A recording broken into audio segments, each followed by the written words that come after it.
आज मैं आपको ऐसी कथा सुनाने जा रही हूँ जो आपके दिल को छू जाएगी।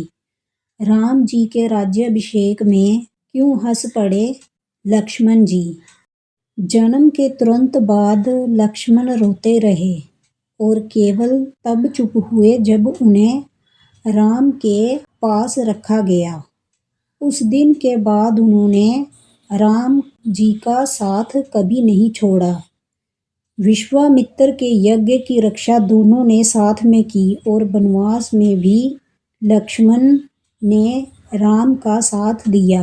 राम के प्रति लक्ष्मण इतने निष्ठावान थे कि वह अपनी पत्नी को भी अपने साथ वनवास नहीं ले गए।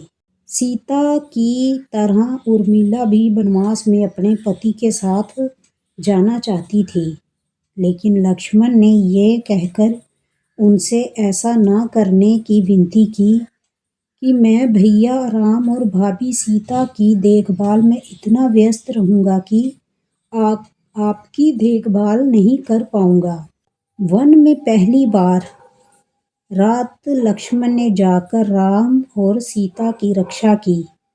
तब नींद की देवी निंद्रा उनके सामने प्रस्तुत हुई।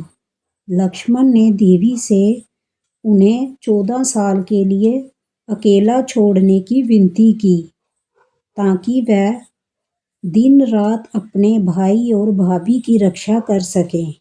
भाई के प्रति लक्ष्मण की भक्ति से प्रभावित होकर देवी माँ मान गई, लेकिन प्रकृति के नियम के अनुसार लक्ष्मण के हिस्से की नींद का बोझ किसी को तो उठाना आवश्यक था।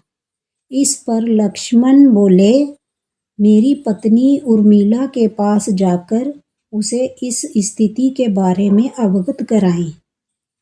निंद्रा उर्मिला से मिली।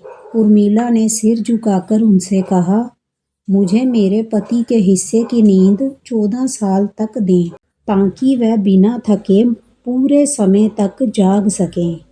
इस प्रकार उर्मिला 14 साल रात दिन सोती रही, जबकि उनके पति अपने भाई और भाभी की सेवा में जागते रहे। उर्मिला की ये कहानी वाल्मीकि रामायण या रामचरितमानस में नहीं पाई जाती है, लेकिन इससे खासकर दक्षिण भारत की राम कथाओं में प्रस्तुत किया गया है। रावण को हराने के बाद राम सीता को लेकर अयोध्या लौट आते हैं। फिर राम के राज्य अभिषेक का समय निकट आता है।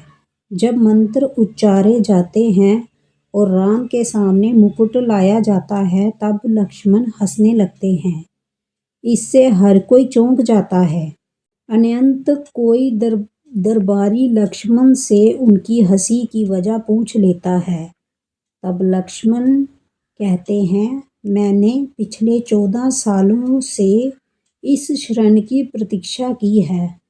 अब राम राजा बनने जा रहे हैं, तो नींद की देवी निंद्रा 14 साल पहले किए गए समझौते की याद दिला रही हैं और मांग कर रही हैं कि मैं इसी क्षण सो जाऊं और उर्मिला को जागने दूं। मुझे स्थिति की विडंबना आनंददायक लग रही है। तो लक्ष्मण सो जाते हैं, उर्मिला जाग जाती है और राम को राजमुकुट पहनाया जाता है और सभी चैन की सांस लेते हैं। अगर ये कथा आपके मन को छू गई हो तो लाइक करें, शेयर करें और ऐसी ही दिव्य कथाओं के लिए चैनल को सब्सक्राइब जरूर करें।